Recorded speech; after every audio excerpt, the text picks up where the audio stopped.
Ladies and gentlemen, the President of the United States, accompanied by the Taoiseach of Ireland and Mrs. Martin.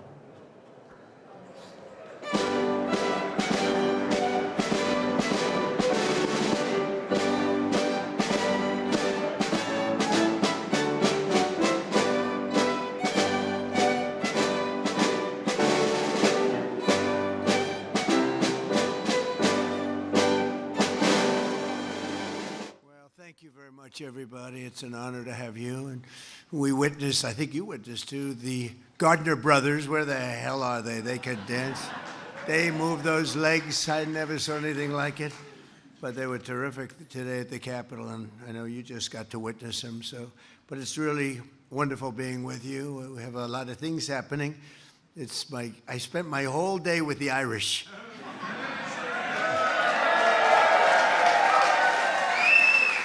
And I should have been spending it with the Iranians, but that's not, in a different sense. We're doing very well, I will say. We're knocking them for a loop. They can't have a nuclear weapon, and they now understand that very strongly.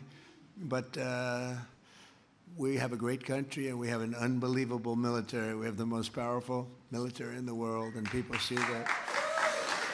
And I rebuilt it in my first term, and I didn't know I'd have to use it so much in my second term, but the men and women of our military, I pay them my highest love and compliments. Thank you very much. I'm delighted to welcome everyone to the beautiful White House. There's just no place like it, right?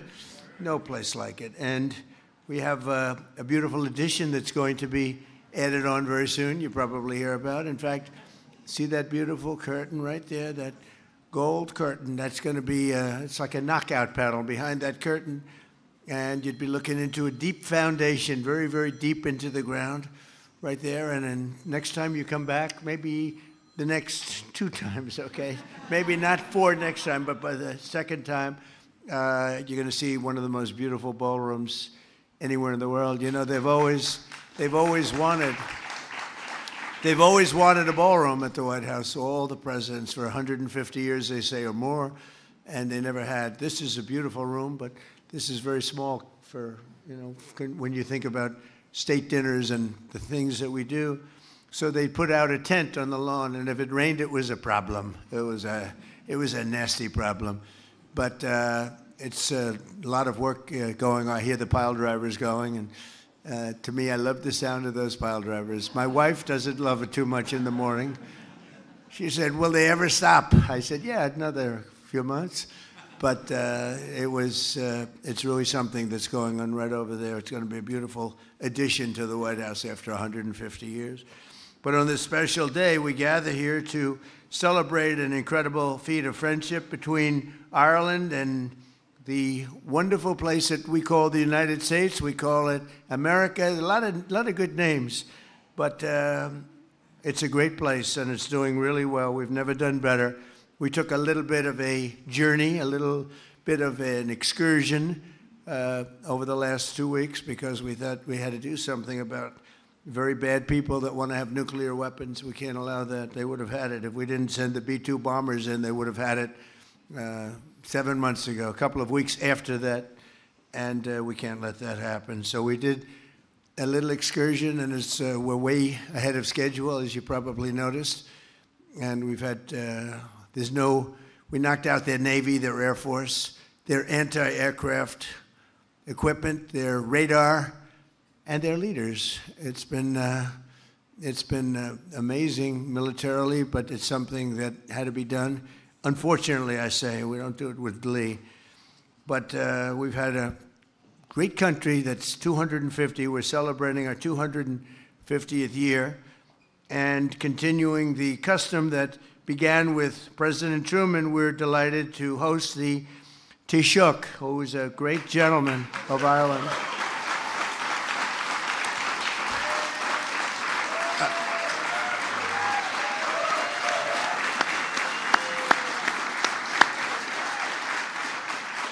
Along with someone who's much, much more important, his wife, Mary.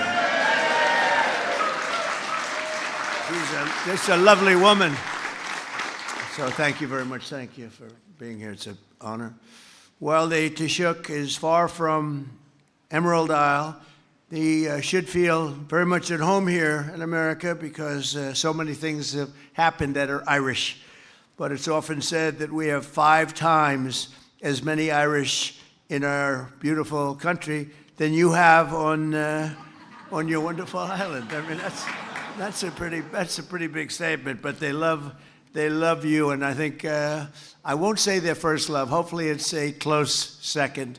But they do love, and St. Patrick's Day, we're here, and it's very, very special. It's always been a special time. Even for me, it's been a special time. I feel like I have Irish blood. I'm not too far. I have Scottish blood. Is that good or bad? I don't know. I don't know. I'm not sure. But today's celebration, we're also joined by Deputy First Minister of Northern Ireland, Emma Little Pengelly, and I want to just, where's Emma? Thank you very much. It's such an honor. It's such an honor. Thank you.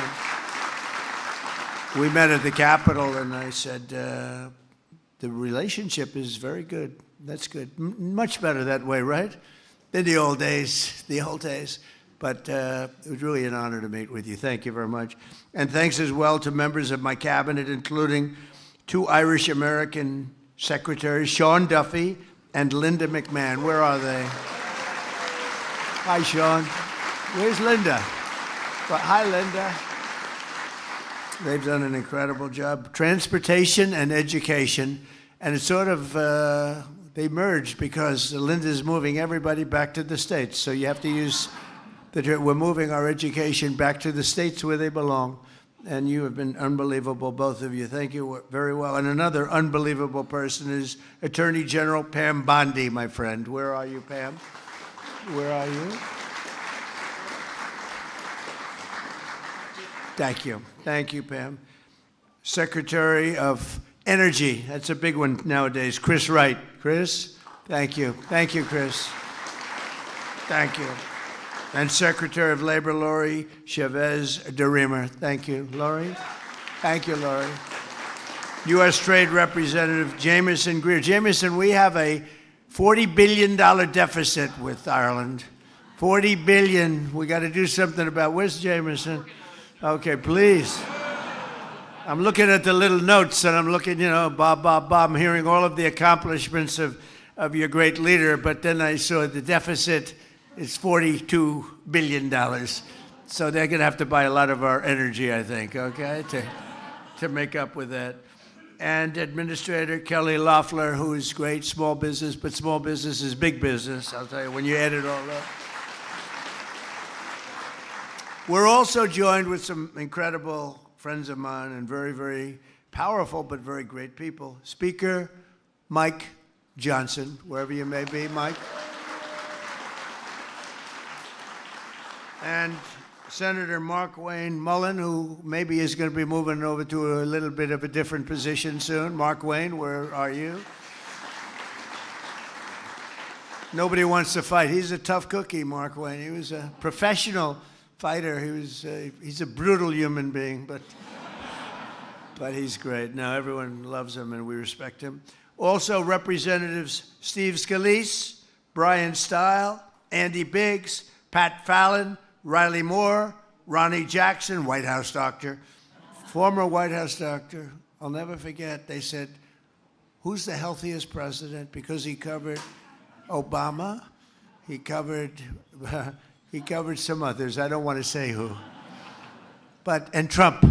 He said, by far, Trump. There's nobody even close. He said, by far. Took a little heat for that, but that was okay. Where's Ronnie? Where are you, Ronnie? Doc Ronnie. Hi, Ronnie. Whenever I have a problem, I call Doc Ronnie, and he works it out, He's a great guy. And he's done a good job, Mr. Speaker, as a congressman, right? He's been good. And Rich McCormick, and John McGuire, and Beth Van Dyne, all friends of mine, all warriors. And we have a lot of big things coming up. The biggest thing coming up is a Save America Act in the Senate. That's voter ID and proof of citizenship and no mail-in ballots, you know, corrupt mail-in ballots. We're the only country in the world that does it that way, corrupt as hell. And then we added 2 more. We're going to be, I think they're going to be adding a couple of more. One is no men in women sports. That seems like an easy one. I believe that's 99%. And no transgender mutilization of our children. None. That's only polling at 98%, Speaker. So hopefully the Senate is going to be able to get that. You can't ask for 5 better things. I think in terms of, it's not politics. It's really good for, it's so good for our nation. I mean, who would not have voter ID? Who would not have the Gaelic tribes? Everybody here knows about that. I don't, but that's okay. Because of, is that Kelly in the audience? Do I see Kelly? Oh, hi, Kelly. We had good time for lunch today. That's the wife of a man who's extremely Italian that I thought he was a WASP. Our Speaker of the House is very, very Italian. And I always thought he was a super WASP, actually. But because of Patrick, Ireland is now known as the land of saints and scholars. For thousands of years, Christians everywhere have honored St. Patrick and the legacy on March 17th. And today we remember his incredible deeds as we celebrate our cherished Irish American heritage, and it's a great heritage at that. From the very beginning, America has thrived and prospered and prevailed with the help of incredible people. The achievements are amazing, the amazing Irish American patriots, and many of you are in the room. You know, these are very successful people in the room. I know a lot of them, they have a lot of cash. They've made a lot of money. They got a lot of natural business instinct, unfortunately. It's not easy. Dealing with the Irish is never easy. They are really amazing. The Irish came with William Penn to settle in Pennsylvania. They traveled with Daniel Boone, the great Daniel Boone, to tame Kentucky. And in 1776 was a man from Cork, fighting in the Continental Army, who became the first person ever known as the phrase, the United States. He came up with the phrase, the United States of America. That's a pretty good phrase. And Americans of Irish heritage gave us the steamboat, the modern submarine, the Model T automobile, and many, many other things. They designed the White House, that I didn't know. The Empire State Building, that I didn't know. And the New York City subway system, which is, when it's operated properly, the best in the world. It's actually quite amazing, but people sort of have lost sight of that. They gave us the works who really of great geniuses, F. Scott Fitzgerald, Flannery O'Connor, and the late, great William F. Buckley was a great guy. And they gave us heroes like Apollo 11 astronaut Michael Collins, really fantastic man. I want to thank the Taoiseach for all of the things and all of those Irish friends that he brought to the room with him. A lot of these are your great friends, and accords to increase and coordinate our space and all of the space program. We have so much involvement together. It's, you know, Ireland is sitting in a very good location in terms of the shot. So he has a lot to negotiate with. But the United States will soon return to the moon. We think it's going to be quite soon. And then we'll lead the world to Mars. It's something that I guess a lot of people want. Some people say it's a lot of money, and other people say it's progress and we should be doing it. In every part of American life, we find Irish Americans who embody the best of our country and point us toward excellence and great success. And nobody has had, I would say, as a group, more success than people from Ireland. One of them is famed chef Patrick O'Connell, founder of the world-renowned Inn at Little Washington, one of the few American restaurants in history ever to receive 3 Michelin stars. In 2019, I was honored to award Patrick the National Humanities Medal, and he's here today, and he's the proud son of Dublin and Galloway. So where are you here? Well, let's see. Good. Come over here. I want to see what you look like. I want to see if you've changed, Patrick. Come on up here. Come on up here. Oh, he's a good-looking guy. Yeah, you haven't changed much, huh? And you love this place, don't you? Good. Nice to see you. Thank you very much. Oh, I didn't know he was coming up, but that's okay. Come on, stay with us. Stay with us, Patrick. That was nice.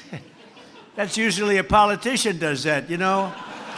That was pretty good. Thank you, Patrick. Good job. That's an amazing job.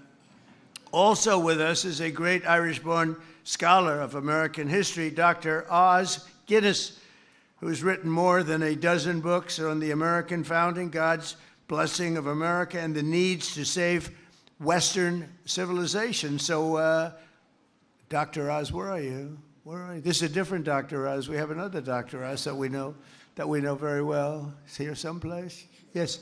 How are you? How are you? Boy, you look nice in the corner. You picked a nice spot. Thank you very much. Congratulations. It's a great career. And his great-great-great-grandfather was the famous brewer from Dublin, Arthur Guinness, and creator of Ireland's most famous export.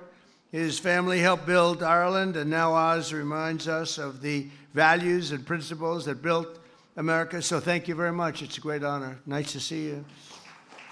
Great. And from the banks of the Chicago River to the streets of South Bend, Indiana, we know what that is. Good football and good college, good school. From the steeples of Savannah, Georgia, all the way to the Oval Office, that beautiful Oval Office. Has anybody been in the Oval Office? I know the Speaker of the House has. Too much, right, Mike? Too much, that's right. And by the way, a friend of mine who I just see here is your ambassador to Ireland. His name is Walshy. We call him Walsh. His name is Walsh, and he's a great golfer. And I would think that that's got to be the greatest ambassadorship in history. You're a golfer. He loves golf. He's really good at it. And he's the ambassador to Ireland. You can't do better than that, right? You can't do better than that. But came all the way from the Washington, D.C. area. Irish Americans have left an incredible mark on American history, and they're fighters and thinkers and doers and winners. And for 250 years, and that's what we have now. We have the Olympics coming up. We have the World Cup coming up. And I did take credit for those two. I tried to add in 250, but that didn't work out too well, you know. Because in my first term, I got the Olympics. In my first term, I got the World Cup. And then I said, I wonder if anybody would notice if I said I got the 250 years. And I had calls from, like, Mike, you called me, you said, I'm not allowed to take that one, right? But we have an amazing celebration this year coming up, 250 years. America's truly been blessed by the luck of the Irish. So once again, let me say thank you to everybody. Happy St. Patrick's Day. You are really, really fantastic people. And I want to do something having to do with a thing called the Shamrock Bowl. Does anybody know it? I'll ask my very dear friend, and he is a friend, to come up and say a few words. Thank you very much.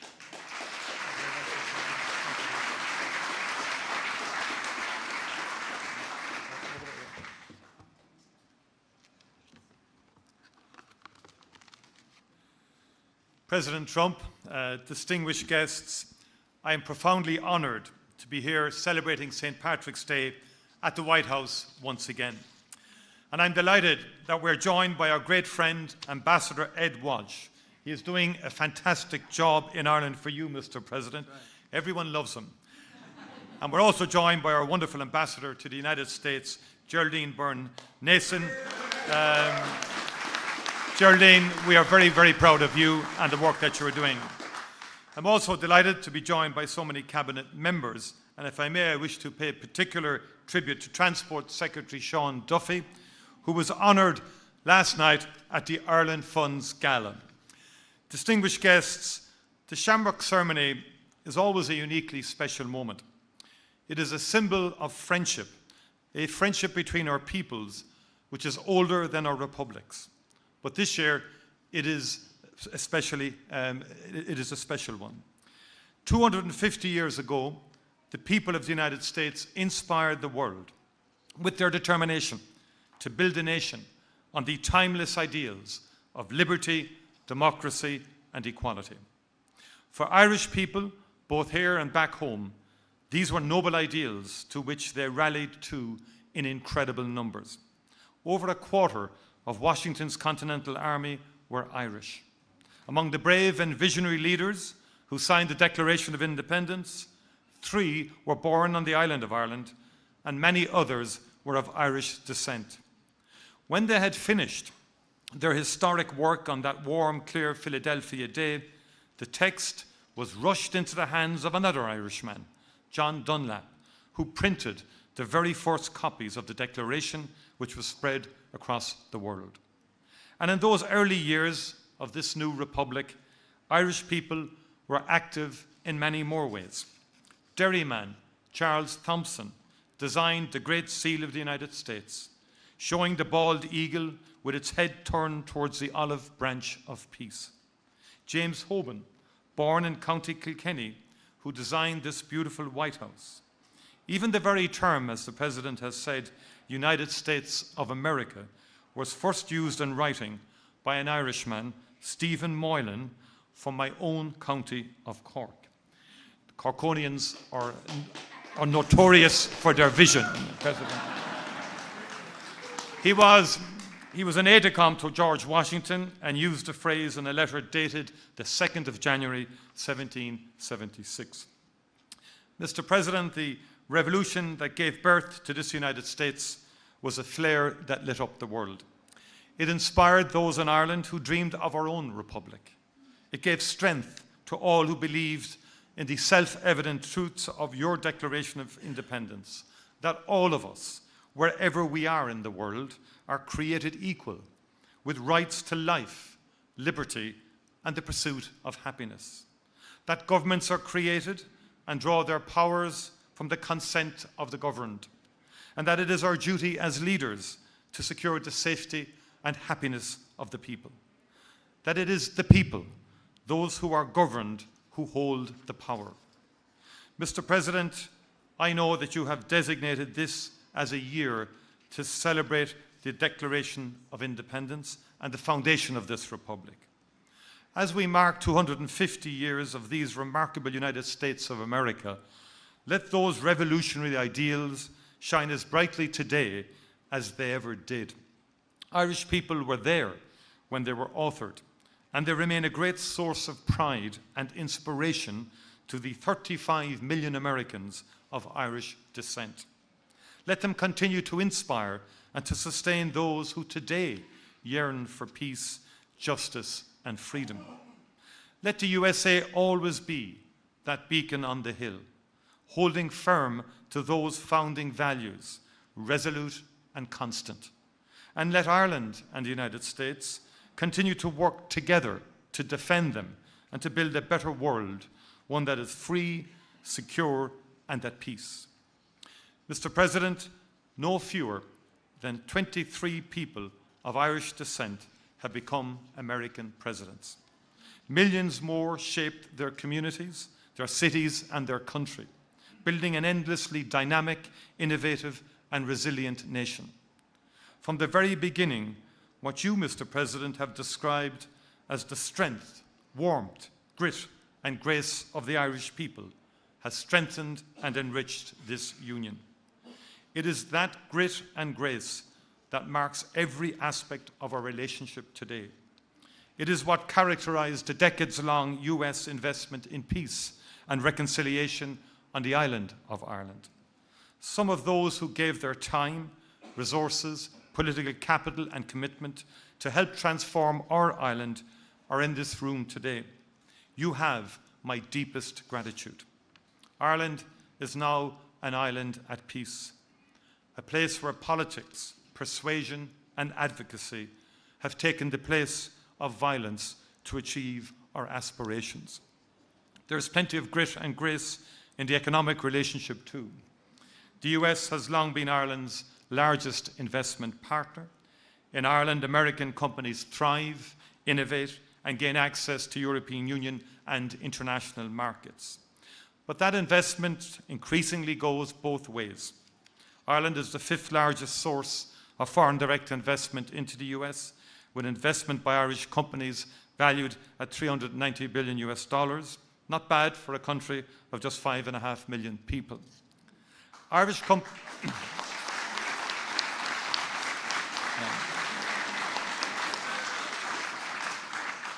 companies have so many 737s on order that it would take the Boeing factory in Washington almost an entire year of working solely on Irish orders to deliver them all. It's true. Every day, hundreds of thousands of American men and women go to work in hundreds of Irish-owned companies across the 50 states of the Union. Irish investment is central to making the critical materials for American infrastructure and housing, the food that is served on American tables each night using produce from American farmers, the infrastructure that powers the AI revolution. The United States is the largest economy in the world. Ireland is small. We need free and open trade to make our way in the world, and we like to see as few barriers and tariffs get in the way of that as possible. Like other small countries, we see international rules and order, including the United Nations, as essential to our peace and security and to that of the world. Our own recent history has convinced us that dialogue, negotiation and de-escalation are the ways to make progress. And we especially want to see progress and peace in the Middle East, as I know you do. And we also need a just and sustainable peace in Ukraine. Too many people are dying as a result of conflict across the world, and we owe it to them all to create a better future. Mr. President, distinguished guests, the relationship between the United States and Ireland is deep and enduring. It will always be special. We are in each other's DNA, in the founding ideals of our states and the values which secured our sovereignty. It is hard to imagine the United States without the contribution of the Irish, and Ireland without the friendship of the United States. Today, I will present this bowl of shamrock in memory of all the brave Irish men and Irish women who came here and who believed in the American promise of life, liberty, and the pursuit of happiness. In tribute to all that they contributed and built here, and in celebration of all that we will do and achieve together in the next 250 years. Gorov Mila Mahagwith, Banachti Nofela Podrick Orov Galer. Thank you very much, and happy St. Patrick's Day to you all.